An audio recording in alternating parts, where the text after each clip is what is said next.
നമസ്കാരം.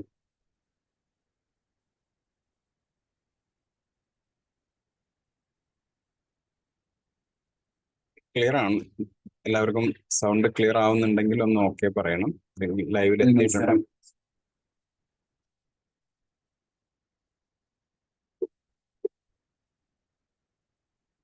ശബ്ദം ക്ലിയർ ആണോ?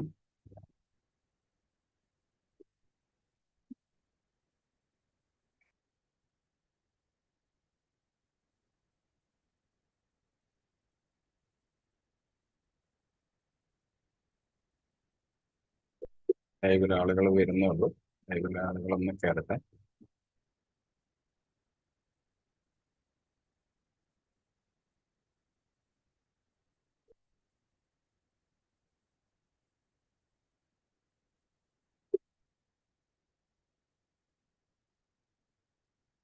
ഓക്കെ.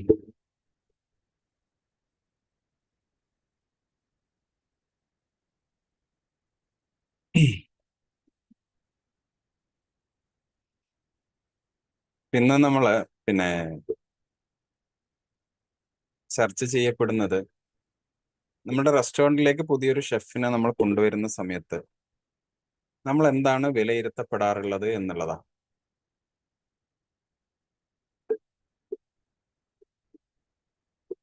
ഒരു ഷെഫ് ഇല്ലാതെ നമുക്ക് റെസ്റ്റോറൻറ്റിനെ റൺ ചെയ്യിക്കുക, അല്ലെങ്കിൽ നല്ലൊരു കുക്ക് ഇല്ലാതെ നമുക്ക് റെസ്റ്റോറൻറ്റിനെ റൺ ചെയ്യിക്കുക എന്നുള്ളത് വളരെ പ്രയാസമുള്ള കാര്യമാണ്, അല്ലേ?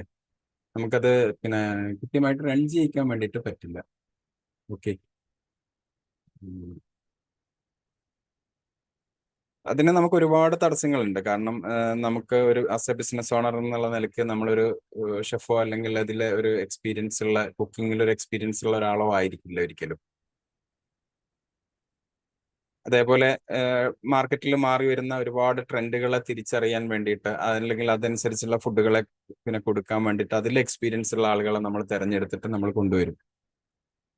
ഇങ്ങനെ നമ്മൾ റെസ്റ്റോറൻറ്റിലേക്ക് ഷെഫുമാരെ കൊണ്ടുവരുന്ന സമയത്ത് നമ്മൾ ശ്രദ്ധിക്കാതെ പോകുന്ന ചില കാര്യങ്ങളുണ്ട്.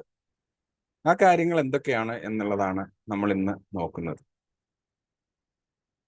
ഫസ്റ്റ് ഓഫ് ഓൾ, നമ്മൾ ഒരു ഷെഫിനെ നമ്മൾ തിരഞ്ഞെടുക്കുമ്പോൾ നമ്മൾ സാധാരണഗതിയിൽ ഒരു ഷെഫിനെ തിരഞ്ഞെടുക്കുമ്പോൾ നമ്മൾ ശ്രദ്ധിക്കുന്ന ഒരു ഘടകം എന്തായിരിക്കും? പാചകം ചെയ്യാൻ അറിയാം എന്നുള്ളതാണ് ഒരാളെ തിരഞ്ഞെടുക്കുമ്പോൾ നമ്മൾ പ്രധാനമായിട്ടും നോക്കാറുള്ളത്, അല്ലേ? നന്നായിട്ട് പാചകം ചെയ്യാൻ അറിയണം എന്നുള്ളതായിരിക്കും നമ്മളുടെ ഒരു പ്രധാനപ്പെട്ട ഒരു ക്രൈറ്റീരിയ ആയിട്ട് നമ്മൾ വെക്കാറുള്ളത്.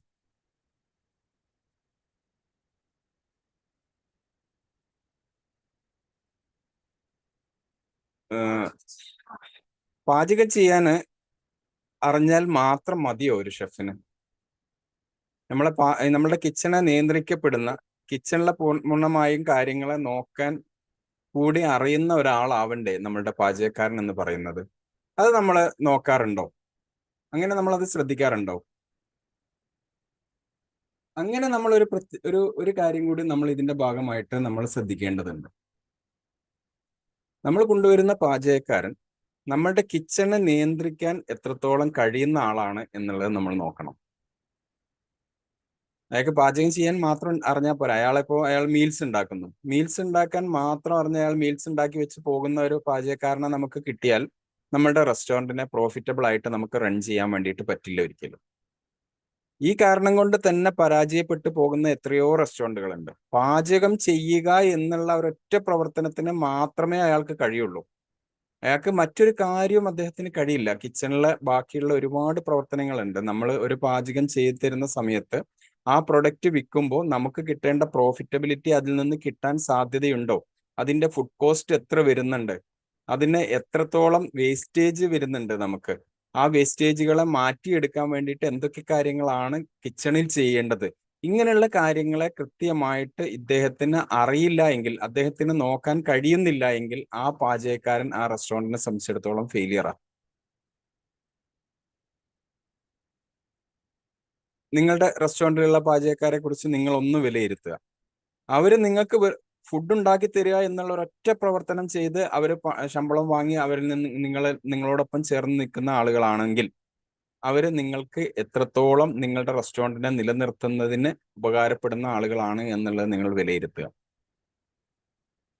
കാരണം ഇനിയുള്ള കാലത്ത്, ഇനി നമുക്ക് മുമ്പോട്ട് പോകുന്ന കാലഘട്ടത്തിൽ വെറും പാചകം ചെയ്യുക എന്നുള്ളതിന് മാത്രം, അല്ലെങ്കിൽ ഒരു കുക്കിംഗ് എന്നുള്ള ഒരു പ്രോസസ്സിന് മാത്രമായിട്ട് നമ്മളൊരു ഷെഫിനെ കൊണ്ടുവന്നു കഴിഞ്ഞാൽ നിങ്ങളുടെ റെസ്റ്റോറൻറ്റിന് നിലനിൽക്കാൻ കഴിയില്ല. അതിന് പ്രധാനമായിട്ടും വേണ്ടത് ആ കിച്ചണിലുള്ള ടീമിനെ മുഴുവനായിട്ടും ലീഡ് ചെയ്യാൻ കഴിയുന്ന, അവരെ നയിക്കാൻ കഴിയുന്ന രൂപത്തിലുള്ള ഒരാളായിരിക്കണം നിങ്ങളോടൊപ്പം ഉണ്ടാകുന്ന ആള്. കാരണം എന്താണെന്നറിയോ അങ്ങനെ പറയാൻ കാരണം? അങ്ങനെ ചെയ്യാൻ കഴിയാത്ത ഒരാളാണ് നിങ്ങളോടൊപ്പം ഉള്ളത് എങ്കിൽ അവർക്ക് നിങ്ങളുടെ കിച്ചണിൽ ജോലി ചെയ്യുന്ന ബാക്കിയുള്ള ജീവനക്കാരിൽ നിന്ന് ഒരു സപ്പോർട്ട് ഇല്ലാതെ മുമ്പോട്ട് പോകേണ്ടി വരും. അങ്ങനെ ആവുമ്പോൾ അവിടെ പല വിധത്തിലുള്ള നഷ്ടങ്ങളും നിങ്ങളുടെ കിച്ചണിൽ നിങ്ങളെ സംബന്ധിച്ചിടത്തോളം ഉണ്ടാവാനുള്ള സാധ്യതയുണ്ട്. വേസ്റ്റേജ് കൂടുക, നമുക്ക് കിട്ടേണ്ട പോർഷൻ സൈസ് കിട്ടാതെ പോവുക, പിന്നെ നമ്മളുടെ ഫുഡ് കോസ്റ്റ് നമ്മളുടെ കൺട്രോളിൽ നിന്ന് നിയന്ത്രണം വിട്ടു പോവുക, എല്ലാ ദിവസവും ഒരേ ടേസ്റ്റ് കൊടുക്കാൻ കഴിയാതെ പോവുക. ഇങ്ങനെയുള്ള പ്രശ്നങ്ങൾ ഒരു ടീമായിട്ട് ഇവർ ബിൽഡ് ചെയ്യപ്പെട്ടിട്ടില്ലെങ്കിൽ നമ്മളുടെ കിച്ചണിൽ ഉണ്ടാവാനുള്ള സാധ്യത വളരെ കൂടുതലാണ്. ഞാനുമായിട്ട് സംസാരിക്കുന്ന റെസ്റ്റോറൻറ്റ് ഉടമകളിൽ മിക്ക ആളുകളും പറയുന്ന ഒരു പ്രശ്നമാണ്, എൻ്റെ റെസ്റ്റോറൻറ്റിൽ കൺസിസ്റ്റൻസി ഇല്ല, ഇന്ന് കൊടുത്ത ടേസ്റ്റ് നാളത്തേക്ക് കിട്ടുന്നില്ല, ഓരോ ദിവസവും ഓരോ ടേസ്റ്റിലാണ് ഫുഡ് പുറത്തിറങ്ങുന്നത് എന്ന് പറയാറുണ്ട്. ഇതിന്റെ പ്രധാനപ്പെട്ട കാരണങ്ങളിൽ ഒന്ന്, അവർക്ക് സ്റ്റാൻഡർഡൈസ് ചെയ്ത ഒരു റെസിപ്പി ഫോർമാറ്റ് ഇല്ല എന്നുള്ളതാണ്. നമ്മൾ കൈപുണ്യത്തിന്റെ അടിസ്ഥാനത്തിലാണ് പല ഷെഫുമാരെയും നമ്മൾ തിരഞ്ഞെടുക്കാറുള്ളത് അല്ലെ. കൈപുണ്യം കേരളത്തിൽ മാത്രമേ ഉള്ളൂ കേട്ടോ കൈപുണ്യം. നമ്മൾ മറ്റുള്ള സംസ്ഥാനങ്ങളിലേക്കോ അല്ലെ മറ്റുള്ള രാജ്യങ്ങളിലേക്കോ ഒന്നും പോയി കഴിഞ്ഞാൽ അവിടെ ഒന്നും കൈപുണ്യം ഇല്ല. കാരണം എന്താ? അവിടെ സ്റ്റാൻഡർഡൈസ്ഡ് റെസിപ്പിയാണ് ഉള്ളത്.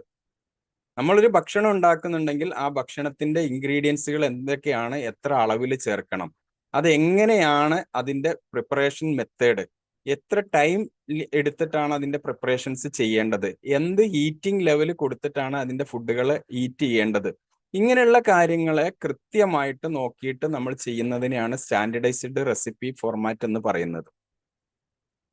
നമ്മൾ കേരളത്തിലെ ചില സ്ഥലങ്ങളിൽ മാത്രമേ ഉള്ളൂ ഈ കൈപുണ്യം നോക്കിയിട്ട് നമ്മൾ പാചകം ചെയ്യുന്നുള്ളൂ. ഈ കൈപുണ്യം നോക്കി പാചകം ചെയ്യുന്നിടത്താണ് അധിക സ്ഥലങ്ങളിലും കൺസിസ്റ്റൻസിയിൽ പ്രശ്നം വരാറുള്ളത്. ഇപ്പൊ ഈ ലാസ്റ്റ് 2 ആഴ്ച മുമ്പ് ഞങ്ങളൊരു റെസ്റ്റോറന്റ്, ഒരു പ്രമുഖ ബ്രാൻഡിന്റെ റെസ്റ്റോറന്റിന്റെ ഒരു കിച്ചണിൽ ഞങ്ങൾ എന്ത് ചെയ്തു, ഫുഡ് കോസ്റ്റ്, അവരുടെ കോസ്റ്റിംഗ് എടുക്കാൻ വേണ്ടിയിട്ട് ഞങ്ങൾ പോയി. ഞാനും എൻ്റെ ടീമും പോയ സമയത്ത് അവിടെ ബിരിയാണി പ്രിപ്പയർ ചെയ്യുന്ന ബിരിയാണി കുക്കിനോട് ഞങ്ങൾ ചോദിച്ചു, ഇതിന്റെ മസാലകളെല്ലാം നിങ്ങൾ സെറ്റ് ചെയ്യുമ്പോൾ നിങ്ങൾ എന്ത് ചെയ്യണം, ഒരു ട്രേയിൽ ഇത് അളന്ന് കൃത്യമായിട്ട് അളവ് എടുത്ത് വെച്ചിട്ട് വേണം നിങ്ങൾ എന്ത് ചെയ്യണം ഇതിന്റെ പ്രിപ്പറേഷൻസിലേക്ക് പോവാൻ എന്ന് പറഞ്ഞു. കാരണം നമുക്ക് ഇതിന്റെ കൃത്യമായിട്ടുള്ള അളവ് കിട്ടാൻ വേണ്ടിയിട്ടാണ് ഞങ്ങൾ പറഞ്ഞത്. അങ്ങനെ എനിക്ക് പ്രത്യേക അളവൊന്നുമില്ല, ഞങ്ങൾ ഈ വാങ്ങിക്കൊണ്ടുവരുന്നതിൽ ഞാൻ ഏകദേശം ഒരു അളവ് യൂസ് ചെയ്തിട്ടാണ് ഈ ഡിഷസുകളൊക്കെ ഉണ്ടാക്കാറുള്ളത് എന്ന് പറഞ്ഞു അദ്ദേഹം. അദ്ദേഹത്തിന് കൃത്യമായിട്ടൊരു അളവൊന്നുമില്ല. വാങ്ങിക്കൊണ്ടുവരുന്ന മാർക്കറ്റിൽ നിന്ന് വാങ്ങിക്കൊണ്ടുവന്ന സാധനത്തിൽ നിന്ന് അദ്ദേഹത്തിന്റെ കയ്യിൽ പിടിച്ച് അയാൾ ഒരു അളവ് എടുക്കും, ആ അളവ് എടുത്തിട്ട് അങ്ങനെ യൂസ് ചെയ്തിട്ട് ചെയ്യുക എന്ന് പറഞ്ഞു. ഞാൻ പറഞ്ഞു ഓക്കെ, നിങ്ങൾ അങ്ങനെ ചെയ്തോളൂ, എന്നിട്ട് അത് നമുക്കൊന്ന് അളക്കണം എന്ന് പറഞ്ഞു. അങ്ങനെ ഞങ്ങൾ ഒരു 3 days കണ്ടിന്യൂസ് ഒരേ ഡിഷസുകളുടെ പിന്നെ അനലൈസിസ് നടത്തി, എങ്ങനെയാണ് ക്വാണ്ടിറ്റിയിൽ വേരിയേഷൻസ് വരുന്നുണ്ടോ, ഇതിന്റെ അളവിൽ വേരിയേഷൻസ് വരുന്നുണ്ടോ എന്ന് നോക്കിയ സമയത്ത് ഓരോ ദിവസവും ഓരോ അളവിലാണ് അല്ലെങ്കിൽ ഓരോ തൂക്കത്തിലാണ് ഇതിന്റെ ഇൻഗ്രീഡിയൻസിന്റെ അളവുകൾ ഇതിൽ ചേർക്കപ്പെടുന്നത്. അപ്പൊ നിങ്ങളൊന്ന് നോക്കൂ, ഇദ്ദേഹത്തിന്റെ കൈപുണ്യം നോക്കി ഇദ്ദേഹത്തിന്റെ ബിസിനസ് ചെയ്ത് മുമ്പോട്ട് പോകുന്ന ഒരു വ്യക്തിക്ക് അല്ലെങ്കിൽ ഒരു ബിസിനസ് ഉടമയ്ക്ക് അദ്ദേഹത്തിന്റെ കസ്റ്റമർക്ക് എല്ലാ ദിവസവും ഒരേ ടേസ്റ്റ് കൊടുക്കാൻ കഴിയുന്നില്ല എന്നുള്ള യാഥാർത്ഥ്യം അവിടെ വരികയാണ്. ഞാൻ ഈ പറയുന്ന 3 ദിവസവും ഈ ഫുഡ് ടേസ്റ്റ് ചെയ്ത് നോക്കുകയും ചെയ്തു. ഞാൻ ഓരോ ദിവസവും ടേസ്റ്റിലെ ഡിഫറെന്റ് ആയിട്ടുള്ള ടേസ്റ്റുകളാണ് ഈ ഫുഡിലേക്ക് വരുന്നത്. ഇതിന്റെ കാരണം ഈ പറയുന്ന ഇൻഗ്രീഡിയൻസിന്റെ ചേരുവകളുടെ വ്യത്യസ്തമായ അളവുകളിലേക്ക് ഇത് മാറിപ്പോകുന്നു എന്നുള്ളതാണ്. ഞാൻ ഒരു ദിവസം ഇത്തിരി ഒരു ചവർപ്പ് രൂപത്തിലുള്ള ഒരു മസാല വന്നു, ഒരു ദിവസം പക്കാ ക്ലിയർ, നല്ല ടേസ്റ്റിലേക്കുള്ള മസാല വന്നു. അടുത്ത ദിവസം വന്നപ്പോൾ എന്തായി, ഒരു പിന്നെ മസാലയുടെ ഒരു ടേസ്റ്റിൽ വളരെ കുറവ് ഫീൽ ചെയ്യുന്ന ഒരു ടേസ്റ്റിലേക്ക് വന്നു. ഇങ്ങനെ ഒരു വ്യത്യസ്തമായിട്ടുള്ള രീതിയിലാണ് ഒരു ഒരു ഒരു ഫ്ലോയില് ആ മസാല കൊണ്ടുപോകാൻ അദ്ദേഹത്തിന് കഴിയാതെ പോവുക. അങ്ങനെ ഞങ്ങൾ ഈ റെസിപ്പി സ്റ്റാൻഡർഡൈസേഷൻ ചെയ്തു. അദ്ദേഹത്തിന്റെ രണ്ടാമത്തെ ദിവസം, സെക്കൻഡ് ഡേയിൽ അയാൾ ചെയ്ത് വളരെ പെർഫെക്റ്റ് റെസിപ്പിയിലേക്ക് വന്നു. അപ്പൊ അദ്ദേഹത്തിനോട് പറഞ്ഞു, ഈ ഇൻഗ്രീഡിയൻസ് ഈ അളവിൽ നിങ്ങൾ എല്ലാ ദിവസവും എടുത്തിട്ട് നിങ്ങളൊന്ന് ചേർത്തിട്ട് നിങ്ങളൊന്ന് പ്രിപ്പയർ ചെയ്യൂ എന്ന് പറഞ്ഞപ്പോൾ പിന്നീട് എല്ലാ ദിവസവും ആ ഒരേ ടേസ്റ്റ് നിലനിർത്താൻ ഇന്ന് ആ സ്ഥാപനത്തിന് കഴിയുന്നുണ്ട്. അപ്പോൾ നമ്മളുടെ പാചകക്കാരൻ എന്ന് പറയുന്നത് അദ്ദേഹത്തിന് കഴിവുണ്ടാവാം, അദ്ദേഹത്തിന് പിന്നെ ഒരുപാട് വർഷത്തെ എക്സ്പീരിയൻസ് ഉണ്ടാവാം, എല്ലാം ഉണ്ടാവാം. പക്ഷേ ചില കാര്യങ്ങൾ നമ്മൾ എന്ത് വേണം, ശാസ്ത്രീയമായിട്ട് നമ്മൾ പിന്തുടരേണ്ട ചില മാർഗങ്ങൾ നമ്മളുടെ കിച്ചണിലുണ്ട്. ആ കാര്യങ്ങളെ നമ്മൾ എന്ത് ചെയ്യണം, ഫോളോ ചെയ്യുന്നതിലേക്ക് നമ്മൾ പോയേ മതിയാവുള്ളൂ. അങ്ങനെ പോയിട്ടുണ്ടെങ്കിൽ മാത്രമേ ഇന്നത്തെ കോമ്പറ്റേറ്റഡ് മാർക്കറ്റിൽ നമ്മളുടെ റെസ്റ്റോറൻറ്റിനെ നമുക്ക് നിലനിർത്തിയെടുക്കാൻ വേണ്ടിയിട്ട് പറ്റുള്ളൂ. അപ്പൊ അതിന് നമ്മളുടെ പാചകക്കാരെ നമ്മൾ ഒന്നുകിൽ നമ്മൾ എന്ത് ചെയ്യണം, അത്തരം കഴിവുകളുള്ള പാചകക്കാരെ നമ്മൾ നോക്കിയെടുക്കുക. അല്ലെങ്കിൽ നമ്മൾ എന്ത് ചെയ്യാം, നമുക്ക് അവരെ കൊണ്ടുവന്നിട്ട് അവരെ നമ്മളുടെ രീതിയിലേക്ക് ട്രെയിൻ ചെയ്തെടുത്തിട്ട് നമ്മൾ ഇങ്ങനെയാണ് നമ്മളുടെ ഫുഡുകൾ പ്രിപ്പയർ ചെയ്യേണ്ടത്, അതിന് നമുക്കൊരു സ്റ്റാൻഡർഡൈസ്ഡ് റെസിപ്പി ഉണ്ട്, ഈ റെസിപ്പിയുടെ ഫോർമാറ്റ് ഉപയോഗിച്ചിട്ട് നിങ്ങളുടെ കഴിവിനെ നിങ്ങൾ എന്ത് ചെയ്യുക, ഉപയോഗപ്പെടുത്തുക എന്ന് പറഞ്ഞിട്ട് നമുക്ക് അവർക്ക് കൊടുക്കാൻ വേണ്ടിയിട്ട് പറ്റണം. അപ്പോൾ ഒരു ഷെഫിനെ നിങ്ങൾ കണ്ടെത്തുന്ന സമയത്ത് അദ്ദേഹത്തിന് കൃത്യമായിട്ടുള്ള അളവും തൂക്കവും നോക്കി കൃത്യമായിട്ട് പാചകം ചെയ്യാൻ കഴിയുന്ന, കൺസിസ്റ്റൻസി നിലനിർത്താൻ കഴിയുന്ന ഒരാളെ നിങ്ങൾ കണ്ടെത്തുകയാണെങ്കിൽ ഏറ്റവും ബെസ്റ്റ്. അല്ലെ നിങ്ങളുടെ കയ്യിൽ ഒരു സ്റ്റാൻഡർഡൈസ്ഡ് റെസിപ്പി, നിങ്ങൾക്ക് ഒരു കൺസൾട്ടിങ് ഷെഫിന്റെ ഒക്കെ സേവനം എടുത്തിട്ട് നിങ്ങളുടെ റെസിപ്പികൾ നിങ്ങൾക്ക് എന്ത് ചെയ്യാം, ഒരു സ്റ്റാൻഡർഡൈസ്ഡ് റെസിപ്പി ആക്കി വെച്ചിട്ട് നിങ്ങൾക്ക് എന്ത് ചെയ്യാം, ഒരു പാചകക്കാരനെ കൊണ്ടുവന്നിട്ട് ഈ റെസിപ്പി അദ്ദേഹത്തിന് ട്രെയിൻ ചെയ്ത് കൊടുത്തിട്ട് അദ്ദേഹത്തിനെ കൊണ്ട് ചെയ്യിക്കാം നിങ്ങൾക്ക്. പിന്നെ നമ്മൾ നോക്കേണ്ടത്, രണ്ടാമതായിട്ട് നമ്മൾ നോക്കേണ്ടത് സോറി, ഓരോ റെസ്റ്റോറൻറ്റിനും ഒരു യുണീക്ക്നെസ് ഉണ്ടാവും അല്ലേ? ഓരോ റെസ്റ്റോറൻറ്റിനും ഓരോ ഐഡന്റിറ്റി ഉണ്ടാവണം, എങ്കിലേ നമുക്ക് സക്സസ് ആകാൻ പറ്റുള്ളൂ. ഞാൻ എൻ്റെ ട്രെയിനിങ് പ്രോഗ്രാമുകളിലും എൻ്റെ കൺസൾട്ടിങ് പ്രോഗ്രാമുകളിലും എല്ലാ റെസ്റ്റോറൻറ്റ് ഉടമകളോടും ഞാൻ പറയാറുള്ളത്, നിങ്ങളുടെ റെസ്റ്റോറൻറ്റിനെ നിങ്ങൾ വ്യത്യസ്തമാക്കണം. നിങ്ങളുടെ റെസ്റ്റോറൻറ്റിനെ നിങ്ങൾ എന്ത് ചെയ്യണം, എൻറ്റയർലി ഡിഫറെൻ്റ് ആയിട്ടുള്ള ഒരു ഫോർമാറ്റിലേക്ക് മാറ്റണം. മറ്റുള്ളവരോട് കോമ്പറ്റീഷൻ ചെയ്ത് ഒരേ ലൈനിൽ പോയിട്ട്, നമ്മൾ ഒരേ ലൈനിൽ രണ്ടുപേര് ഓടി വരുമ്പോൾ എന്താ സംഭവിക്കുക, ഇടിച്ചു വീഴും ഇല്ലേ? അതില് ആരെങ്കിലും ഒന്ന് രക്ഷപ്പെടും. ആര് രക്ഷപ്പെടും എന്ന് നമുക്ക് പറയാൻ പറ്റില്ല. ചിലപ്പോൾ രണ്ടുപേരും ഫെയിലിയർ ആവും ഇല്ലേ? ഒരേ നേർരേഖയിൽ രണ്ടുപേര് വരികയാണെന്നുണ്ടെങ്കിൽ കൂട്ടിയിടിക്കും. കൂട്ടിയിടിച്ചു കഴിഞ്ഞാൽ രണ്ടു പേർക്കും പരിക്ക് പറ്റും. ചിലപ്പോൾ രണ്ടുപേരും ഫെയിലിയർ ആവും, അല്ലെങ്കിൽ ചിലപ്പോൾ ഒരാൾ എങ്ങനെയെങ്കിലും കഷ്ടിച്ച് രക്ഷപ്പെട്ടു പോകും. ഇതാണ് നമ്മളുടെ മാർക്കറ്റിൽ ഇന്ന് സംഭവിച്ചുകൊണ്ടിരിക്കുന്നത്. നമ്മൾ ഒരേ ഡിഷസുകളിൽ ഒരു ഐഡന്റിറ്റിയും ഇല്ലാതെ, ഒരു വ്യത്യസ്തതയും ഇല്ലാതെ നമ്മൾ ഒരേ ഡിഷസിൽ നമ്മൾ എന്ത് ചെയ്യും, ബിസിനസ് ചെയ്യും. നമ്മൾ ഒരേ മാർക്കറ്റിൽ ഒരേ രീതിയിലുള്ള കസ്റ്റമറെ ഫോക്കസ് ചെയ്തിട്ടാണ് നമ്മൾ ബിസിനസ് ചെയ്യുക. ഇവിടെ എന്താ ചെയ്യുക, ഒരു ദിവസം ഒരു കുറച്ച് കസ്റ്റമറെ നമ്മൾ അങ്ങോട്ട് വലിച്ചാൽ പിറ്റേ ദിവസം കസ്റ്റമർ ഇങ്ങോട്ട് വലിക്കുക. ഇങ്ങനെ ഈ ഒരു അടിവലികളും പിന്നെ എന്താ പറയാ, നമ്മളെ പാളയത്തിൽ പട എന്ന് പറയുന്ന രൂപത്തിൽ നമ്മൾ മത്സരത്തിന്റെ ഉള്ളിൽ കിടന്നിട്ടാണ് നമ്മൾ മുമ്പോട്ട് പോയിക്കൊണ്ടിരിക്കുന്നത് അല്ലെ? അപ്പോ ഇങ്ങനെ നമ്മൾ മത്സരത്തിന്റെ ഉള്ളിൽ നിന്ന് നമുക്ക് രക്ഷപ്പെട്ട് പുറത്ത് കിടക്കേണ്ടതുണ്ട്. നമ്മൾ ഇങ്ങനെ പുറത്ത് കിടക്കണമെങ്കിൽ നമ്മളുടെ ഷെഫിന് നമ്മളെ ഹെൽപ്പ് ചെയ്യാൻ വേണ്ടിയിട്ട് പറ്റും. അങ്ങനത്തെ ഷെഫിനെ വേണം നമ്മൾ കൊണ്ടുവരാൻ വേണ്ടിയിട്ട്. എന്താണ്, മാർക്കറ്റിലെ ജനറൽ മെനുകൾ മാത്രം പ്രിപ്പയർ ചെയ്ത്, അല്ലെങ്കിൽ എല്ലാ കഫേയിൽ പോയാലും റെസ്റ്റോറൻറ്റിൽ പോയാലും അല്ലെങ്കിൽ പിന്നെ ക്ലൗഡ് കിച്ചണിൽ പോയാലും അല്ലെങ്കിൽ തട്ടുകടയിൽ പോയാലും ഒരേ പ്രിപ്പറേഷൻ ചെയ്യുന്ന ഒരു ഷെഫിനെ കൊണ്ടുവന്ന് നമ്മൾ ഒരിക്കലും എന്ത് ചെയ്യരുത്, നമ്മുടെ റെസ്റ്റോറൻറ്റിലേക്ക് കൊണ്ടുവരരുത്. അപ്പൊ എന്ത് വേണം, ഒരു ഫൈൻ ഡൈൻ റെസ്റ്റോറൻറ്റിലേക്ക് വരുമ്പോൾ അവിടെ കൊടുക്കേണ്ട ഫുഡിന്റെ ക്വാളിറ്റി, അതിന്റെ പോർഷൻ സൈസ്, അതിന്റെ പ്രസന്റേഷൻ, ഈ പറയുന്ന കാര്യങ്ങളെ കുറിച്ച് വ്യക്തമായിട്ട് ധാരണയുള്ള, മറ്റുള്ള കോമ്പറ്റേറ്റർ ആയിട്ടുള്ള ഫൈൻ ഡൈൻ റെസ്റ്റോറൻറ്റുകളിൽ നിന്ന് വ്യത്യസ്തമാക്കാൻ ക്രിയേറ്റീവായിട്ട് കഴിവുള്ള ഒരു ഷെഫിനെ ആയിരിക്കണം നിങ്ങളുടെ റെസ്റ്റോറൻറ്റിലേക്ക് നിങ്ങൾ കണ്ടെത്തേണ്ടത്. അങ്ങനെ നിങ്ങൾ കണ്ടെത്തുമ്പോഴാണ് മാർക്കറ്റിൽ നിന്ന് നിങ്ങൾക്ക് എന്ത് ചെയ്യുക, കോമ്പറ്റീഷനിൽ നിന്ന് നിങ്ങൾക്ക് എന്ത് ചെയ്യുക, ഒന്ന് യുണീക്കായിട്ട് നിങ്ങൾക്ക് മാറി നിൽക്കാൻ വേണ്ടിയിട്ട് പറ്റുക. അല്ലെങ്കിൽ നിങ്ങൾ എന്ത് സംഭവിക്കും, എല്ലാവരും കൊടുക്കുന്ന പോലെയുള്ള പ്രസന്റേഷൻ, എല്ലാവരും കൊടുക്കും പോലെയുള്ള പോർഷൻ സൈസ്, എല്ലാവരും കൊടുക്കും പോലെയുള്ള ടേസ്റ്റ്, നിങ്ങൾക്ക് ഒരു വ്യത്യസ്തത ഉണ്ടാവില്ല. നിങ്ങളിലേക്ക് വരേണ്ട കസ്റ്റമർ ആരാണ് എന്നുള്ളത് നിങ്ങൾക്ക് ഡിഫൈൻ ചെയ്യാൻ കഴിയാത്ത രൂപത്തിലേക്ക് മാർക്കറ്റിൽ നിങ്ങൾ കോമ്പറ്റീഷൻ്റെ ഉള്ളിൽ കുടുങ്ങിപ്പോകും. അപ്പൊ നിങ്ങളുടെ ബിസിനസ്സിനെ നിങ്ങൾക്ക് നിയന്ത്രിക്കാൻ കഴിയാത്ത രൂപത്തിലേക്ക് മാറും. ഒരു ദിവസം ചിലപ്പോൾ ബിസിനസ് ഉണ്ടാവും, അടുത്ത ദിവസം ബിസിനസ് കുറയും, വീണ്ടും കുറയും, വീണ്ടും ചിലപ്പോൾ ഒന്ന് കൂടും. ഇങ്ങനെ നമുക്ക് നിയന്ത്രിക്കാൻ കഴിയാത്ത മന്ത് എൻഡ് വരുന്ന സമയത്ത് നമ്മളുടെ ഓവർഹെഡ് എക്സ്പെൻസുകളും മറ്റുള്ള ചെലവുകളെയും നമുക്ക് നിയന്ത്രിക്കാൻ കഴിയാത്ത രൂപത്തിലുള്ള ഫിനാൻഷ്യൽ സ്ട്രഗിളിലേക്ക് നമ്മൾ പോകുന്നത് ഇത്തരത്തിലുള്ള പ്രശ്നങ്ങളുള്ള റെസ്റ്റോറൻറ്റുകളാണ്.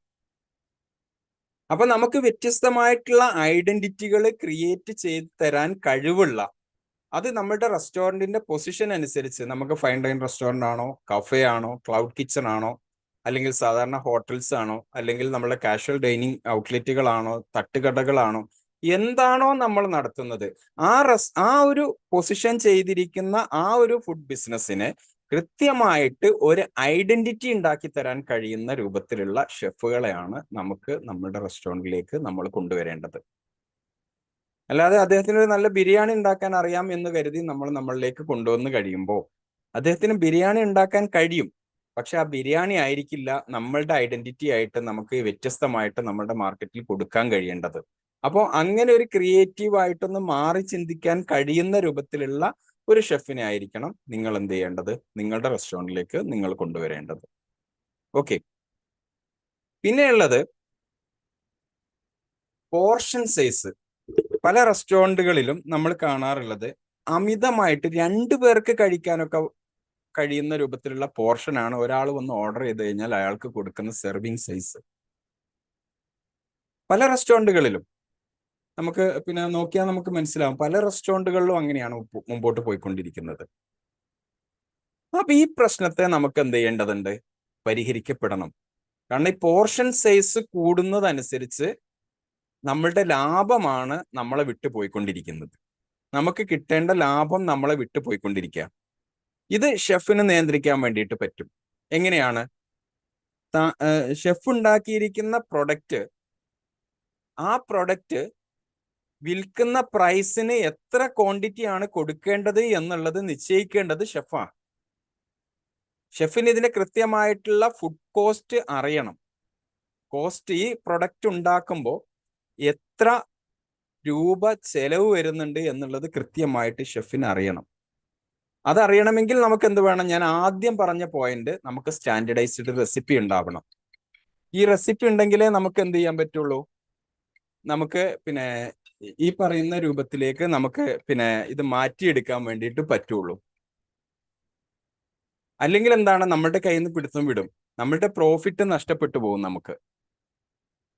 ഓക്കെ, അപ്പോ നമ്മൾ ചെയ്യേണ്ടത്, നമ്മൾ വിൽക്കാൻ പോകുന്ന പ്രൊഡക്റ്റിന് കൃത്യമായിട്ടുള്ള പോർഷൻ സൈസ് നമുക്ക് തയ്യാറാക്കി തരാൻ കഴിയുന്ന രൂപത്തിലുള്ള ഒരു ഷെഫായിരിക്കണം നമ്മളോടൊപ്പം ഉണ്ടാവേണ്ടത്.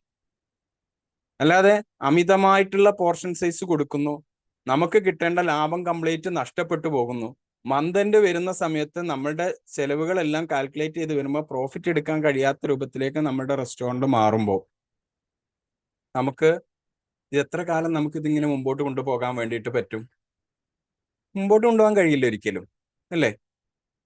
കൂടാതെ എന്താണ് സംഭവിക്കുക, അമിതമായിട്ടുള്ള പോർഷൻ സൈസ് കൊടുക്കുന്ന സമയത്ത് നിങ്ങളുടെ ഫുഡ് നല്ല ടേസ്റ്റ് ഉള്ള ഫുഡാണെങ്കിലും അമിതമായിട്ട് ഇത് കഴിക്കുന്ന ഒരു കസ്റ്റമറെ സംബന്ധിച്ചിടത്തോളം നിങ്ങളുടെ ഫുഡിന്റെ അയാൾക്ക് കിട്ടേണ്ട ഫീല്, കാരണം നല്ലത് കുറച്ച് കഴിക്കുമ്പോഴാണ് നമുക്ക് ആ ഫീല് കിട്ടുക, അല്ലെ? നമ്മൾ അമിതമായിട്ട് കഴിച്ചാലോ, ആവശ്യം കഴിഞ്ഞിട്ടും അമിതമായിട്ട് നമ്മൾ അത് കഴിച്ച് തീർക്കേണ്ട അവസ്ഥയിലേക്ക് നമ്മൾ അത് കഴിച്ച് തീർക്കുമ്പോൾ എന്താ സംഭവിക്കുക, ഒരു കസ്റ്റമറെ സംബന്ധിച്ചിടത്തോളം അയാൾക്ക് കിട്ടേണ്ട, ആ ഫുഡിൽ നിന്ന് കിട്ടേണ്ട ആ ടേസ്റ്റിന്റെ ഫീല് കിട്ടാതെ പോകും.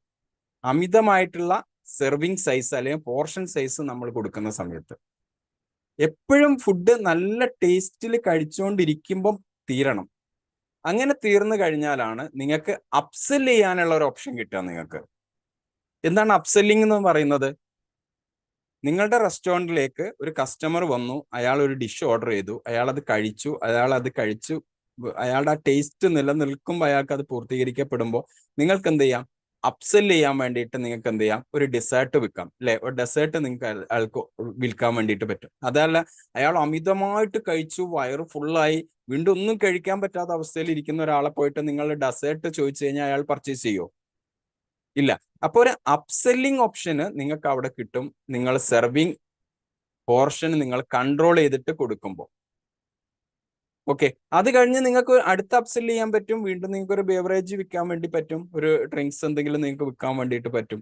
ഇങ്ങനെ നമുക്ക് വിൽക്കാൻ നമ്മളെ ഹെൽപ്പ് ചെയ്യുന്ന ഒരാൾ കൂടി ആയിരിക്കണം നമ്മളുടെ ഷെഫ് എന്ന് പറയുന്നത്. അത് ഷെഫിന് കൺട്രോൾ ചെയ്ത് തരാൻ വേണ്ടിയിട്ട് പറ്റും. നല്ല രുചി നിലനിൽക്കുമ്പം തന്നെ എന്ത് ചെയ്യണം? അയാൾ കഴിക്കുന്ന ഫുഡ്, കസ്റ്റമർ കഴിക്കുന്ന ഫുഡ് തീരണം. തീർന്നു കഴിഞ്ഞിട്ട് നമ്മൾ എന്ത് ചെയ്യണം? അടുത്തത് അപ്സെല് ചെയ്യണം, വീണ്ടും അപ്സെല് ചെയ്യണം. ഇങ്ങനെ അപ്സെല് ചെയ്യുമ്പോൾ നമുക്ക് 20-30% നമുക്ക് എന്ത് ചെയ്യും? ഒരു കസ്റ്റമറിൽ നിന്ന് കൂടുതൽ വരുമാനം ഉണ്ടാക്കാൻ വേണ്ടിയിട്ട് നമുക്ക് പറ്റും. അടുത്തത് ഇതേ പ്രശ്നം തന്നെ നമ്മുടെ സെർവിങ് സൈസ് കൂടുന്ന സമയത്ത് നമുക്കുണ്ടാകുന്ന എന്താണ്? നമ്മളെ ലാഭത്തെ നേരെ കട്ട് ചെയ്യാണ് ചെയ്യുക. നമ്മുടെ പ്രോഫിറ്റ് എന്ന് പറയുന്നത് എപ്പോഴാണ്? നമ്മളുടെ ഫുഡ് കോസ്റ്റ് കഴിഞ്ഞിട്ട് നമുക്ക് കിട്ടുന്ന പണത്തിൽ നിന്ന് നമ്മുടെ ഓവർഹെഡ് എക്സ്പെൻസുകളെ നമുക്ക് കഴിച്ച് ബാലൻസ് വരുന്ന ഒരു മാർജിനാണ് നമുക്ക് കിട്ടുക, ഇല്ലേ? അപ്പൊ ഫുഡ് കോസ്റ്റ് കൂടുമ്പോൾ ഓവർഹെഡ് എക്സ്പെൻസ് എന്ന് പറഞ്ഞാൽ ഫിക്സഡ് കോസ്റ്റാ, നിങ്ങൾക്കറിയാലോ. വാടക, സാലറി, പിന്നെ നിങ്ങളുടെ യൂട്ടിലിറ്റി എക്സ്പെൻസുകൾ, ഇതിലൊന്നും ഒരു മാറ്റവും പൊതുവെ നമ്മുടെ റെസ്റ്റോറൻറ്റുകളിൽ വരാറില്ല. മന്ത്ലി എക്സ്പെൻസുകൾ ഫിക്സഡ് ആയിട്ടാണ് വരിക, അല്ലേ? അപ്പൊ നമ്മളുടെ ഈ ഫുഡ് കോസ്റ്റ് എന്ന് പറയുന്നതിൽ വേരിയേഷൻസ് വരുമ്പോൾ, മാറ്റങ്ങൾ വരുമ്പോൾ, ഹൈക്ക് വരുന്ന സമയത്ത് നമുക്ക് എപ്പോഴും എന്താ സംഭവിക്കുക? നമുക്ക് കിട്ടുന്ന മാർജിനിൽ നിന്ന് പണം എടുത്തിട്ടാണ് ഫുഡ് കോസ്റ്റിൽ ഈ കൂടുതൽ എമൗണ്ട് മാനേജ് ചെയ്യപ്പെടുക. ക്ലിയർ അല്ലേ? നമുക്ക് ഈ ഫിക്സഡ് കോസ്റ്റ് എന്ന് പറയുന്ന നമ്മുടെ ഓവർഹെഡ് എക്സ്പെൻസുകൾ, വാടക, സാലറി, പിന്നെ യൂട്ടിലിറ്റി എക്സ്പെൻസുകളിൽ ഒരു മാറ്റവും വരില്ല. അത് പിന്നെ നിങ്ങളുടെ റെസ്റ്റോറൻറ്റ് എത്ര കാലം നടത്തുവാണെങ്കിലും അതിന്റെ വാടക കൂട്ടാത്തിടത്തോളം കാലം വാടക ഒന്ന് തന്നെ ആയിരിക്കും, അല്ലേ? വാടകയിൽ ഒരു മാറ്റം വരില്ല, സാലറി മാറ്റം വരുന്നില്ല, നിങ്ങളുടെ യൂട്ടിലിറ്റി എക്സ്പെൻസുകൾ, കറണ്ട് ബില്ല്, ഗ്യാസ്, ഇതൊക്കെ വലിയ മാറ്റങ്ങളൊന്നും വരുന്നില്ല. അപ്പൊ ഈ ഫുഡ് കോസ്റ്റ്, ഈ പോർഷൻ സൈസ് കൂടുന്നത് അനുസരിച്ച് എന്ത് ചെയ്യും? ഈ ഫുഡ് കോസ്റ്റ് നമ്മുടെ ഐഡിയൽ ഫുഡ് കോസ്റ്റ് നമ്മൾ പറയാറുള്ളത് 30 മുതൽ 35% നിലനിർത്താനാണ് പറയാം. ഈ 35% നിലനിർത്തേണ്ട സാധനം നമുക്ക് പോർഷൻ സൈസ് കൂടുന്നതനുസരിച്ച് നമ്മളുടെ ഫുഡ് കോസ്റ്റ് എന്ത് ചെയ്യും? 40, 45, 50 പോകും. അപ്പൊ നമുക്ക് കിട്ടുന്ന ഒരു 10% അല്ലെ 15% മാർജിൻ നമ്മളുടെ നെറ്റ് പ്രോഫിറ്റിൽ നിന്ന് ഈ പറയുന്ന 10% കൂടി വരുമ്പോൾ 15% മാർജിൻ നിങ്ങൾ കാൽക്കുലേറ്റ് ചെയ്തിട്ടുണ്ടെങ്കിൽ നിങ്ങളുടെ 10% മാർജിൻ അവിടെ കട്ടായിട്ട് ഫുഡ് കോസ്റ്റിലേക്ക് ആഡ് ചെയ്യപ്പെടും, ഇല്ലേ? അപ്പൊ ഇത് കൺട്രോൾ ചെയ്യാൻ കഴിയുന്ന ഒരേ ഒരാള് നിങ്ങളുടെ ഷെഫാണ്. ഇത് നിയന്ത്രിക്കാൻ നിങ്ങളെ ഹെൽപ്പ് ചെയ്യാൻ പറ്റുന്ന ഒരേ ഒരാളെന്ന് പറയുന്നത് നിങ്ങളുടെ റെസ്റ്റോറൻറ്റിൽ ഉള്ളത് നിങ്ങളുടെ ഷെഫാണ്. അപ്പൊ നിങ്ങളുടെ ഷെഫിന് ഇത് എന്ത് ചെയ്യണം? ഇത് നിങ്ങൾക്ക് കൺട്രോൾ ചെയ്യാൻ വേണ്ടിയിട്ട്, നിങ്ങളെ ഹെൽപ്പ് ചെയ്യാൻ വേണ്ടിയിട്ട് ഷെഫിന് പറ്റണം. അപ്പൊ ഈ കഴിവുള്ള ആളുകളെ ആയിരിക്കണം നിങ്ങൾ റെസ്റ്റോറൻറ്റിലേക്ക് നിങ്ങൾ തിരഞ്ഞെടുക്കേണ്ടത്. ഓക്കെ, ദെൻ അടുത്തത്, നമ്മുടെ റെസ്റ്റോറൻറ്റിൽ നമ്മളൊരു കിച്ചണിൽ വർക്ക് ചെയ്യുന്ന സമയത്ത് ഒരുപാട് ആളുകൾ ഉണ്ടാവും. ഈ ഷെഫിനോടൊപ്പം ചേർന്ന് നിന്ന് വർക്ക് ചെയ്യുന്ന ഒരുപാട് ആളുകൾ ഉണ്ടാവും, അല്ലെ? ഒരു 80%-ലധികം റെസ്റ്റോറൻറ്റുകളുടെ കിച്ചണിൽ നമ്മൾ പോയി നോക്കിയാലും ഒരു രാജാവിനെ പോലെയാണ് നമ്മുടെ ഷെഫുമാര് നമ്മുടെ ബാക്കിയുള്ള അസിസ്റ്റന്റുമാര് അല്ലെങ്കിൽ നമ്മുടെ ഹെൽപ്പേഴ്സിനോട് പെരുമാറുന്നതായിട്ട് നമ്മൾ കാണുക. വളരെ ക്രൂരമായിട്ട് പെരുമാറുന്ന ആളുകളെയാണ് 80% കിച്ചണിലേക്ക് പോയാലും നമുക്ക് കാണാൻ വേണ്ടിയിട്ട് പറ്റുക. ഇവരെ ഒരു അടിമകളെ പോലെ ഇവരോടുള്ള ഒരു മനോഭാവം, ഇവരുടെ ഈ പ്രൊഡക്ടിവിറ്റി കംപ്ലീറ്റ് ചോർത്തി കളയുന്ന രൂപത്തിലുള്ള സംസാരം, ഇത് പൊതുവെ കിച്ചണിൽ നമ്മൾ കാണുന്ന ഒരു സാഹചര്യമാണ് നമ്മുടെ കിച്ചണുകളിൽ. ഇതിൽ സംഭവിക്കുന്നത് എന്താണെന്ന് അറിയാം നിങ്ങൾക്ക്? ഒരുപാട് വേസ്റ്റേജ്, നിങ്ങളറിയാതെ ഒരുപാട് സാധനങ്ങൾ നഷ്ടപ്പെടുത്തി കളയുന്നതായിട്ട് നമുക്ക് കാണാറുണ്ട്. ഇവരുടെ മാനസികാവസ്ഥ വളരെ സ്ട്രെസ്ഡ് ആയിട്ട് മാറുകയാണ് ഈ പറയുന്ന ഹെൽപ്പേഴ്സിന്റെയും അസിസ്റ്റൻസിന്റെയും. അവരെങ്ങനെ ക്രൂരമായിട്ട് അവരോട് ഓരോ സംസാരങ്ങൾ സംസാരിക്കുക, അവരോട് പെരുമാറുക. അവരൊരു ചേർത്ത് പിടിക്കുന്ന ഒരു മനോഭാവം പല ഷെഫുമാർക്കും പല കിച്ചണുകളിലും നമ്മൾ കാണാറില്ല. ഞാൻ ഷെഫുമാരെ കുറ്റം പറയല്ല. ഇത് ഒരു നല്ല രീതിയല്ല നമ്മളുടെ കിച്ചണിൽ നമ്മൾ ഉണ്ടാക്കേണ്ട ഒരു മനോഭാവം അല്ല ഇത്. ഈ ഒരു മെന്റാലിറ്റി നമ്മൾ മാറ്റിക്കൊണ്ടുവരണം. ഇവരുടെ സമ്മർദ്ദത്തെ കുറയ്ക്കാൻ വേണ്ടിയിട്ട് ഇവരോട് ശാന്തമായിട്ട്, ഇവരോട് വളരെ പൊളൈറ്റ് ആയിട്ട്, ഇവരോട് സ്നേഹത്തോടു കൂടി അവർ എന്തെങ്കിലും തെറ്റുകൾ സംഭവിച്ചിട്ടുണ്ടെങ്കിൽ ഇനി ആ തെറ്റുകൾ വരാത്ത രൂപത്തിലേക്ക് അവർക്ക് ചെയ്യേണ്ട രീതികളെ കൃത്യമായിട്ട് അവർക്ക് പറഞ്ഞ് മനസ്സിലാക്കി കൊടുത്ത് അവർക്ക് ക്ലാരിറ്റി കൊടുത്ത് അവരെ നിങ്ങളോടൊപ്പം ചേർത്ത് നിർത്തി നോക്കൂ. നിങ്ങളോട് അവർക്ക് ഭയങ്കര സ്നേഹം നിങ്ങൾക്ക് വരും. കൂടാതെ നിങ്ങളുടെ കിച്ചണിൽ ഉണ്ടാകുന്ന വേസ്റ്റേജ് അവർ സ്വയം കൈകാര്യം ചെയ്തുകൊണ്ട് ആ വേസ്റ്റേജുകളെ കുറയ്ക്കുന്നതായിട്ട് നിങ്ങൾക്ക് കാണാൻ വേണ്ടിയിട്ട് പറ്റും. ഇത് നമ്മളുടെ റെസ്റ്റോറൻറ്റിൽ നമ്മൾ ഏറ്റവും കൂടുതൽ ശ്രദ്ധിക്കേണ്ട ഒരു പ്രശ്നമാണ്. കാരണം ബിസിനസ് ഉടമയ്ക്ക് ഷെഫ് ചീത്ത പറയുന്നത് കണ്ടാൽ ഒന്നും പറയാൻ പറ്റാത്ത അവസ്ഥയിൽ ഷെഫിനോട് എന്ത് പറഞ്ഞാൽ ഷെഫ് വിട്ടിട്ട് പോകുമെന്ന് തോന്നിയിട്ട് ബിസിനസ് ഉടമ ഒന്നും മിണ്ടില്ല. അത് അവരെന്തെങ്കിലും ആവട്ടെ, ഞാൻ അതിൽ ഇടപെടുന്നില്ല എന്ന് വരുന്നിട്ട് ബിസിനസ് ഉടമ മാറി നിൽക്കും. ഷെഫ് ഇന്ന് പറഞ്ഞതിനേക്കാൾ കൂടുതൽ നാളെ പറയും, മറ്റന്നാൾ പറയും, അടുത്ത ദിവസം ഈ പറയുന്ന ജീവനക്കാരന് യാതൊരു രക്ഷയില്ലാഞ്ഞിട്ട് അയാൾ ഇറങ്ങിപ്പോകും. അല്ലേ? ഷെഫിനൊന്നും നഷ്ടപ്പെടില്ല. അവിടെ സംഭവിക്കാൻ പോകുന്ന എന്താ, ആള് പോയി അടുത്ത ആള് വേണമെന്ന് പറഞ്ഞ ബിസിനസ് ഉടമയോട് പറയും. അയാൾ പിന്നെയും എവിടെന്നെങ്കിലും ഒരാൾ തപ്പിക്കൊണ്ടുവരും, പിന്നെയും കച്ചറ ഉണ്ടാക്കി മറ്റേ ആൾ പോകും.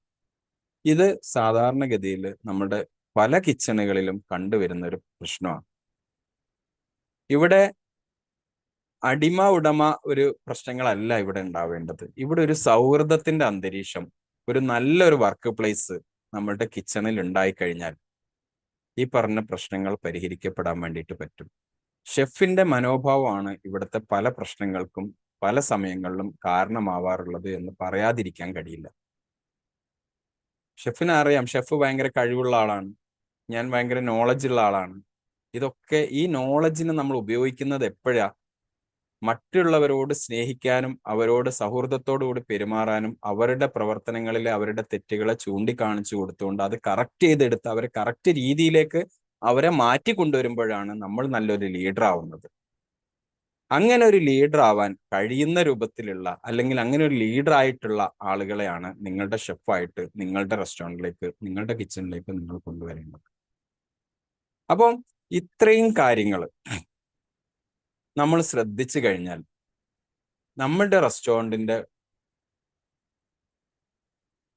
പ്രശ്നങ്ങൾ അല്ലെങ്കിൽ കിച്ചണിൻ്റെ ഉള്ളിലെ പ്രശ്നങ്ങൾ പരിഹരിക്കാൻ കഴിയും. നിങ്ങൾക്ക് നല്ലൊരു ഷെഫിനെ നിങ്ങൾക്ക് കിട്ടും. ആ ഷെഫ് നിങ്ങൾക്കൊരു മുതൽക്കൂട്ടായിരിക്കും. എന്തൊക്കെയാണ് വേണ്ടത്? ഒന്ന്, നല്ല ഒരു സ്ട്രെസ് കൊടുക്കാത്ത, തീരെ സ്ട്രെസ് കൊടുക്കാത്ത രൂപത്തിൽ അതിനെ കൺട്രോൾ ചെയ്യാൻ പറ്റുന്ന രൂപത്തിലുള്ള ഒരു നല്ല ഒരാളായിരിക്കണം നിങ്ങളുടെ ഷെഫ്. രണ്ടാമതായിട്ടോ, ഒരു ടീമിനെ കംപ്ലീറ്റ്ലി മോട്ടിവേറ്റ് ചെയ്ത് അയാളോടൊപ്പം ചേർത്ത് നിർത്തി മുമ്പോട്ട് കൊണ്ടുപോകാൻ കഴിയുന്ന ഒരാളായിരിക്കണം നിങ്ങളുടെ ഷെഫ്. കൂടാതെ ഫുഡ് കോസ്റ്റ് എന്ന് പറയുന്നതിനെ കൃത്യമായിട്ട് അനലൈസ് ചെയ്യാനും കൺട്രോൾ ചെയ്യാനും അതേപോലെ തന്നെ വേസ്റ്റേജ് കൂടുന്നില്ല എന്ന് ഉറപ്പുവരുത്താനും കഴിയുന്ന ഒരാളായിരിക്കണം നിങ്ങളുടെ ഷെഫ്. മറ്റൊന്നെന്താണ്? എല്ലാ ദിവസവും കൺസിസ്റ്റന്റ് ആയിട്ട് ഫുഡ് ക്വാളിറ്റി നിലനിർത്താൻ പറ്റുന്ന, ടേസ്റ്റ് നിലനിർത്താൻ കഴിയുന്ന, കൃത്യമായിട്ടുള്ള റെസിപ്പി സ്റ്റാൻഡേർഡ് കൊണ്ടുവന്ന് ഫുഡ് പ്രിപ്പയർ ചെയ്യാൻ കഴിയുന്ന ഒരു ഷെഫായിരിക്കണം നിങ്ങളുടെ കൂടെ ഉണ്ടാവേണ്ടത്. ഇങ്ങനെ ഒരാളെ നിങ്ങൾക്ക് നിങ്ങളുടെ റെസ്റ്റോറൻറ്റിലേക്ക് കൊണ്ടുവന്നു കഴിഞ്ഞാൽ നിങ്ങൾ ലോങ് ടൈമിലേക്ക് ഒരു സക്സസ് ഫോർമാറ്റിലൂടെ നിങ്ങളുടെ റെസ്റ്റോറൻറ്റിനെ നിങ്ങൾക്ക് കൊണ്ടുപോകാൻ വേണ്ടിയിട്ട് പറ്റും. ഒരു ഹെഡേക്കും ഉണ്ടാവില്ല നിങ്ങൾക്ക് നിങ്ങളുടെ കിച്ചണിൽ. നിങ്ങളുടെ കിച്ചണ് വളരെ സ്മൂത്ത് ആയിട്ട് നിങ്ങൾക്ക് റൺ ചെയ്യുന്നതായിട്ട് നിങ്ങൾക്ക് കാണാൻ വേണ്ടിയിട്ട് പറ്റും. അപ്പൊ നിങ്ങൾ ഒരു ഷെഫിനെ നിങ്ങൾ കണ്ടെത്താൻ വേണ്ടിയിട്ട് നിങ്ങൾ തീരുമാനിക്കുന്നുണ്ടെങ്കിൽ, അല്ലെങ്കിൽ നിങ്ങളുടെ നിലവിലുള്ള ഷെഫിനെ ഒന്ന് വിലയിരുത്തി നോക്കുക. എവിടെയൊക്കെയാണ് നിങ്ങൾക്ക് പ്രശ്നങ്ങളുള്ളത്? ഞാൻ ഈ പറഞ്ഞ കാര്യങ്ങളെ നിങ്ങളൊന്ന് വിലയിരുത്തി നോക്കുക. നിങ്ങളുടെ കിച്ചണിൽ ഈ പറയുന്ന പ്രശ്നങ്ങളിൽ എന്തെങ്കിലും ഒന്ന് നിലനിൽക്കുന്നുണ്ട് എങ്കിൽ നിങ്ങളുടെ ഷെഫിന്റെ ഭാഗത്ത് നിന്നുണ്ടാകുന്ന പ്രശ്നങ്ങളാണ്. അയാൾക്ക് ഈ ക്വാളിറ്റി ഇല്ലാത്തതുകൊണ്ടാണ്, അല്ലെങ്കിൽ ഈ പറയുന്ന ലീഡർഷിപ്പ് ഇല്ലാത്തതുകൊണ്ടാണ്. ഈ പറയുന്ന കാര്യങ്ങളിൽ അദ്ദേഹത്തിന് നിങ്ങൾക്ക് എന്ത് ചെയ്യണം, ഒരു ട്രെയിനിങ് കൊടുത്തിട്ട് അദ്ദേഹത്തിനെ പെർഫെക്റ്റ് രീതിയിലേക്ക് മാറ്റാൻ നിങ്ങൾക്ക് കഴിയുമെങ്കിൽ അത് ഏറ്റവും ബെസ്റ്റ്. അല്ലെങ്കിൽ നിങ്ങളുടെ കിച്ചണ് നിങ്ങൾക്ക് സൂപ്പറായിട്ട് പെർഫെക്റ്റ് ആയിട്ട് മുമ്പോട്ട് കൊണ്ടുപോകണമെങ്കിൽ നിങ്ങൾക്ക് ചെയ്യാൻ പറ്റുന്നത്, നിങ്ങൾക്ക് ഈ ക്വാളിറ്റി ഉള്ള നല്ലൊരു ഷെഫിനെ കണ്ടെത്തുക, എന്നിട്ട് നിങ്ങൾ എന്ത് ചെയ്യുക, പോസ്റ്റ് ചെയ്യുക എന്നുള്ളതാണ്. ഇങ്ങനെ ക്വാളിറ്റി ഉള്ള ഷെഫിനെ കിട്ടണമെങ്കിൽ ഞാൻ അത് നിങ്ങൾക്ക് പറയാം. ഇങ്ങനെ ക്വാളിറ്റി ഉള്ള ഷെഫിനെയൊക്കെ കിട്ടണമെങ്കിൽ അത്യാവശ്യം നല്ല പാക്കേജ് നമ്മൾ കൊടുക്കണം.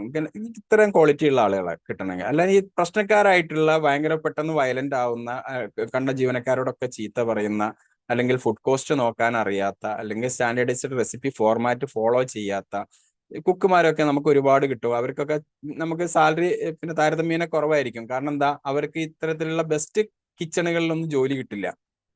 നല്ല കിച്ചണിൽ അവർക്ക് ജോലി കിട്ടില്ല. നല്ല കിച്ചണിൽ ജോലി കിട്ടണമെങ്കിൽ ഈ പറയുന്ന ക്വാളിറ്റികൾ അനലൈസ് ചെയ്തിട്ട് ഈ ക്വാളിറ്റി ഉണ്ടോ എന്ന് നോക്കിയിട്ട് ഈ കിച്ചണിലേക്ക് ഇവരെ കൊണ്ടുവരുള്ളൂ. മനസ്സിലായില്ലേ? അല്ലാത്തടത്തൊന്നും ഇവരെ കൊണ്ടുവരില്ല. ഓക്കെ, അപ്പോ നിങ്ങൾ പിന്നെ ചെയ്യേണ്ടത് ഇത്ര മാത്രമാണ്. ഈ പറയുന്ന ക്വാളിറ്റികൾ ഉള്ള ഒരാളെ കണ്ടെത്തുക. നിങ്ങൾ ഇങ്ങനെയുള്ള ആളുകളെ കണ്ടെത്തി കഴിഞ്ഞാൽ അവര് നിങ്ങൾക്ക് നിങ്ങളുടെ ബിസിനസ്സിന് ഒരു വിലപ്പെട്ട ഒരു ഒരു പിന്നെ അസറ്റായിട്ട് നിങ്ങളോടൊപ്പം ഉണ്ടാവും. അപ്പോൾ ഇത് നിങ്ങൾ എന്ത് ചെയ്യണം, ഇങ്ങനെയുള്ള ആളുകൾ വന്നു കഴിഞ്ഞാൽ ഇവർക്ക് ഈ ക്വാളിറ്റി ഉണ്ടോ എന്ന് അറിയാൻ വേണ്ടിയിട്ട് ഇവരെ നിങ്ങളെ പിന്നെ ഒരു 1-to-1 നിങ്ങൾ മുഖാമുഖം ഇരുന്ന് സംസാരിക്കുമ്പോൾ, അവരുടെ ഫേസിലേക്ക് നോക്കി നിങ്ങൾ സംസാരിക്കുമ്പോൾ നിങ്ങൾക്ക് മനസ്സിലാവും ഇവരുടെ പിന്നെ സംസാരത്തിന്റെ രീതികൾ, ഇവരുടെ റെസ്പെക്റ്റ്, ഇവർ മറ്റുള്ള ആളുകളെ എങ്ങനെ ബഹുമാനിക്കുന്നുണ്ട്, എന്താണ് അവരുടെ ക്വാളിറ്റി ഉള്ളത് എന്നുള്ളതൊക്കെ നിങ്ങൾക്ക് പെട്ടെന്ന് മനസ്സിലാക്കാൻ വേണ്ടിയിട്ട് പറ്റും. പിന്നെ നിങ്ങൾ എന്ത് ചെയ്യാം, നിങ്ങളൊരു പാചകക്കാരനെ നിങ്ങളെ റെസ്റ്റോറൻറ്റിലേക്ക് കൊണ്ടുവരുന്നുണ്ടെങ്കിൽ നേരെ വരുമ്പം തന്നെ ഇയാളെ നിങ്ങളെ പാചകത്തിലേക്ക് അല്ലെങ്കിൽ നിങ്ങളുടെ ജോലിക്കാരനായിട്ട് എടുക്കുകയല്ല വേണ്ടത്. അവരെ നിങ്ങൾ എന്ത് ചെയ്യുക, ഒരു ട്രയൽ റണ്ണ് കൊടുക്കുക. നിങ്ങൾക്ക് ഒരു 7 ഡേയ്സോ അല്ലെങ്കിൽ ഒരു 3 ഡേയ്സോ ഒക്കെ നിങ്ങൾ എന്ത് ചെയ്യുക, ഒരു ട്രയൽ റണ്ണിലേക്ക് കൊണ്ടുവരിക. ഇവരെ ശമ്പളം കൊടുക്കുക, 3 ദിവസത്തെ ശമ്പളം നിങ്ങൾ കൊടുത്തോളൂ. എന്നിട്ട് ഒരു ട്രയൽ റൺ എടുക്കാൻ വേണ്ടിയിട്ട് പറയാം. എന്നിട്ട് ആ ദിവസത്തെ പ്രിപ്പറേഷൻസ് നടത്തിയ കാര്യങ്ങളിൽ ഞാൻ ഈ പറയുന്ന കൺസിസ്റ്റൻസി ചെക്ക് ചെയ്യുക. നിങ്ങൾ അതിന്റെ ഫുഡ് കോസ്റ്റ് നിങ്ങൾ അയാളിൽ നിന്ന് നിങ്ങൾ കറക്റ്റ് ആയിട്ട് കളക്ട് ചെയ്യുക. ഇങ്ങനെയുള്ള കാര്യങ്ങൾ നിങ്ങൾ കളക്ട് ചെയ്തിട്ട് ഇത് നിങ്ങളുടെ റെസ്റ്റോറൻറ്റിന് ഫീസിബിൾ ആയിട്ട് പോകാൻ പറ്റുന്ന രൂപത്തിലുള്ള കാര്യങ്ങൾ ചെയ്യാൻ കഴിയുന്ന ഒരാളാണോ എന്ന് നിങ്ങൾ മനസ്സിലാക്കിയിട്ട് നിങ്ങൾ പെർമനന്റ് അപ്പോയിന്റ്മെന്റ് കൊടുക്കുക. ഇങ്ങനെയൊക്കെ ചെയ്യുമ്പോഴാണ് നമ്മളെ റെസ്റ്റോറൻറ്റിലേക്ക് നല്ല ഒരു ഷെഫിനെ നമുക്ക് കണ്ടെത്താൻ വേണ്ടിയിട്ട് പറ്റുള്ളൂ. ഞങ്ങളുടെ കൺസൾട്ടിങ് പ്രോഗ്രാമുകളിൽ ഇത്തരത്തിലുള്ള കാര്യങ്ങളൊക്കെ വിലയിരുത്തിയിട്ടാണ് ഞങ്ങൾ ഷെഫുമാരെ ഞങ്ങൾ എന്ത് ചെയ്യുക, ഞങ്ങളുടെ കൺസൾട്ടിങ് ചെയ്യുന്ന റെസ്റ്റോറൻറ്റുകളിലേക്ക് ഞങ്ങൾ പോസ്റ്റ് ചെയ്യാറുള്ളത്. ഇങ്ങനെ പോസ്റ്റ് ചെയ്യുന്ന ഷെഫുമാരൊക്കെ ലോങ് ടൈമിലേക്ക് നമ്മളോടൊപ്പം ചേർന്ന് നിന്ന് വളരെ നല്ല രൂപത്തിൽ പെർഫോം ചെയ്ത് മുമ്പോട്ട് പോകാറുണ്ട്. ചില ആളുകൾക്കൊക്കെ പ്രശ്നം ഉണ്ടാവാറുണ്ട്. ഒരു 10% ആളുകൾക്കൊക്കെ പ്രശ്നം ഉണ്ടാവും. അവരുടെ ആറ്റിറ്റ്യൂഡ് അത്തരത്തിലുള്ള ആളുകളായിരിക്കും. അത് ചിലപ്പോൾ നമുക്ക് ഫസ്റ്റ് ഘട്ടത്തിൽ തന്നെ മനസ്സിലാക്കാൻ കഴിഞ്ഞില്ല എന്ന് വരും. എങ്കിലും ഒരു 10% ആളുകൾക്കൊക്കെ ചിലപ്പം പ്രശ്നങ്ങൾ ഉണ്ടാവാറുണ്ട്. അത് ഉണ്ടാവില്ല എന്ന് പറയാൻ പറ്റില്ല. എങ്കിലും നമുക്ക് കൂടുതൽ ആളുകളെയും നല്ല രൂപത്തിൽ റിക്രൂട്ട് ചെയ്യാനും റെസ്റ്റോറൻറ്റുകളിലേക്ക് കൊടുക്കാനും അവരുടെ ആ പെർഫോമൻസ് വളരെ ഭംഗിയായിട്ട് നല്ല രൂപത്തിൽ ഡെവലപ്പ് ചെയ്ത് കൊണ്ടുവരാനും ഒക്കെ കഴിയാറുണ്ട്. പിന്നെ പ്രത്യേകിച്ച് നിങ്ങൾ ശ്രദ്ധിക്കേണ്ടത്, നിങ്ങളുടെ റെസ്റ്റോറൻറ്റിൽ നിങ്ങൾ വിളമ്പുന്ന ഡിഷസുകളുടെ എല്ലാത്തിനും നിങ്ങൾക്ക് സ്റ്റാൻഡേർഡൈസ്ഡ് റെസിപ്പി നിങ്ങൾ സെറ്റ് ചെയ്ത് വെക്കണം. എങ്കിലേ നിങ്ങളുടെ ഫുഡ് കോസ്റ്റ് എത്ര വരുന്നുണ്ട്, എങ്ങനെയാണ് നിങ്ങളുടെ ഫുഡ് കോസ്റ്റ് പോകുന്നത്, നിങ്ങൾക്ക് എത്ര ലാഭം കിട്ടും എന്നുള്ളതൊക്കെ നിങ്ങൾക്ക് മനസ്സിലാക്കാൻ വേണ്ടിയിട്ട് പറ്റുള്ളൂ. ഇന്ന് നമ്മളിപ്പോൾ ഫെയിലിയർ ആവുന്ന നമുക്കറിയാം. തുടങ്ങുന്ന റെസ്റ്റോറൻറ്റുകളിൽ ഒരു 80% റെസ്റ്റോറൻറ്റുകളും ഫെയിലിയറാണ്, വിജയം നേടുന്നില്ല. ഫിനാൻഷ്യലി ഭയങ്കര സ്ട്രെസ്സിലേക്കാണ് റെസ്റ്റോറൻറ്റുകളൊക്കെ പോകുന്നത്. കാരണം ഇതാണ്, അവരുണ്ടാക്കുന്ന പ്രൊഡക്റ്റുകളുടെ കോസ്റ്റ് അവർക്കറിയാതെയാണ് അവർ വിൽക്കുന്നത് എന്നുള്ളത് കൊണ്ടാണ്.